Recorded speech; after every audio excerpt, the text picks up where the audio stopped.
Everywhere you click these days, it seems like someone on the internet is talking about cannabidiol, also known as CBD, a chemical compound derived from the cannabis plant. Online retailers market the extract, also known as hemp oil, as a remedy for a variety of ailments. Celebrities swear by its healing powers, and the ingredient is popping up in nutritional supplements and beauty products, as well. There's even a new FDA-approved drug derived from CBD. Although cannabis can be used to make marijuana, CBD itself is non-psychoactive, meaning that it doesn't get you high the way smoking or eating cannabis-related products containing THC, the plant's psychoactive compound, can. Still, there's a lot doctors don't know about CBD and its effects on the body, and a lot consumers should understand before trying it. To get a better idea, Health looked at the latest science and ran some of the most common CBD-related health and wellness claims by experts in the field. Here's what researchers think about the way these products are being marketed, and what potential users should keep in mind. Related, 10 things to know about marijuana and your health to quit smoking. There's been some buzz about CBD oil being helpful to people trying to quit cigarettes, and one small, short-term study published in 2013 in the journal Addictive Behaviors supports this idea. A group of 24 smokers received inhalers with either CBD or a placebo substance and were encouraged to use those inhalers for a week whenever they felt the urge to smoke. Those with the placebo inhaler did not reduce their cigarette consumption at all during that week, but those with the CBD inhaler reduced theirs by about 40%. The results suggest CBD to be a potential treatment for nicotine addiction, the study authors wrote, but they also admit that their findings are preliminary. Ryan Vandry, Ph.D., a cannabis researcher and associate professor of psychiatry at Johns Hopkins University, who was not involved in the 2013 study, agrees that larger, longer-term studies are needed to know if CBD might be helpful for smokers looking to kick the habit. For pain relief, Danielle Claude, MD, professor of anesthesiology at the University of Michigan, believes that CBD may have real benefits for people living with chronic pain. He cites a recent clinical trial from pharmaceutical company Zynerba, for which Drive Claude has consulted, that found that a CBD-derived topical drug provided pain relief to patients suffering from knee osteoarthritis.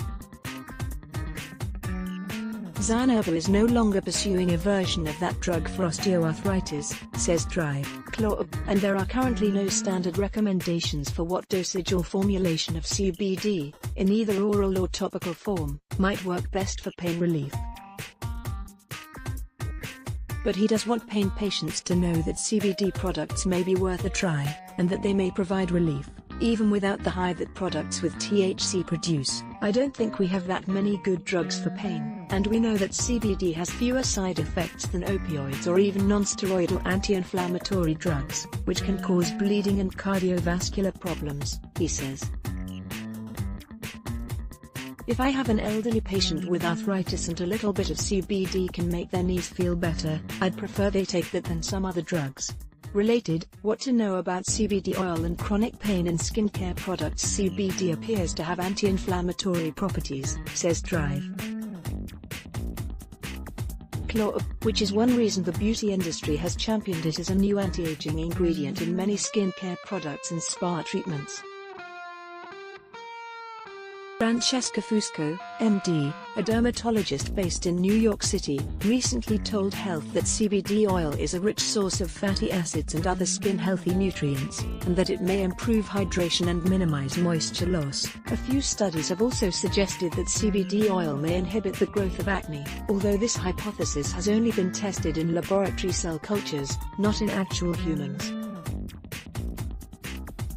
As a treatment for autism, parents of autistic children may look to CBD as a potential treatment, but they should know that research in this area is really just beginning, says Vandry. CBD has been shown to interact with the body's endocannabinoid system, a network in the brain that seems to play a role in social behavior, circadian rhythm, and reward processing, all of which can be atypical in people with autism.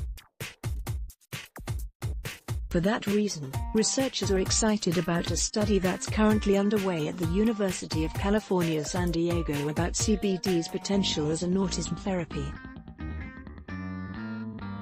But besides the fact that no human trials have been conducted on CBD for autism, there's another reason for potential patients and parents to weigh their options carefully. The industry is still unregulated, meaning that, in many states, there are no laws or inspections to ensure that a product's ingredients match what's listed on the label.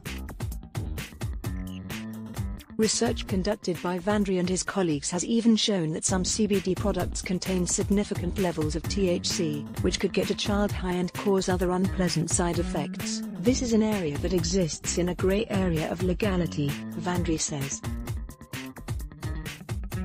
And because of that, anyone thinking about using cannabidiol, of any type, should proceed with caution. Related, Kristen Bell says CBD lotion helps her sore muscles, but does it really work? To treat seizure disorders in terms of solid evidence, the one thing we really know about CBD is that it can be helpful for rare childhood seizure disorders, says Vandry. Beyond that, he adds, there's not yet sufficient evidence to support its use for any other reason. Clinical trials have shown that the drug Epidiolex, a derivative of CBD, can help reduce seizures in children with two rare forms of epilepsy, Lennox-Gastaut syndrome and Dravet syndrome. In June, the FDA approved Epidiolex as the first prescription drug made from marijuana for the treatment of these two conditions. To fight cancer, when Olivia Newton-John was diagnosed with metastatic breast cancer in 2017, the actress's daughter Chloe Rose Lattanzi posted on Instagram that her mother was using CBD oil as a treatment. Lattanzi also wrote online that cannabis has scientifically proven properties to inhibit cancer cell growth. Lattanzi may be referring to studies that have been done in animals and in laboratory cell cultures, which have shown that cannabis may have anti-cancer effects. But there haven't yet been any studies in humans that back this up, says Vandry. I would argue that those types of effects have not always been very well translated and validated in human clinical trials, says Vandry. The jump from one species to another can often be misleading, especially when we're talking about a potential treatment for something as serious as cancer. In other words, the mainstream medical community doesn't recommend marijuana or CBD products as a remedy for cancer. While these substances may relieve some side effects of cancer or of chemotherapy, like pain, nausea, and vomiting, they should not be used as a replacement for conventional, research-proven treatments. To get our top stories delivered to your inbox, sign up for the Healthy Living newsletter. As a stress and anxiety buster, actress Busy Phillips recently told Health that she's a strong proponent of CBD and THC gummies, which she takes to help fight anxiety and panic attacks. Today's consumers can also buy calming foods and beverages like hemp oil tea and CBD-infused almonds. There's even a brand of CBD biscuits for nervous dogs. Informally, people have been using cannabis to relieve anxiety for years, says Drive Club, although it was generally assumed that it was the THC, and the high that it produces, that was responsible for its stress-relieving effects. Recent research, however, suggests that CBD alone may have some anxiety-fighting power. It seems to have sort of a calming effect on the brain, although the precise mechanism by which it exerts these effects is not really well understood, says Drive. I do recommend that patients try CBD first without THC, because you may be able to get the benefit without the side effects.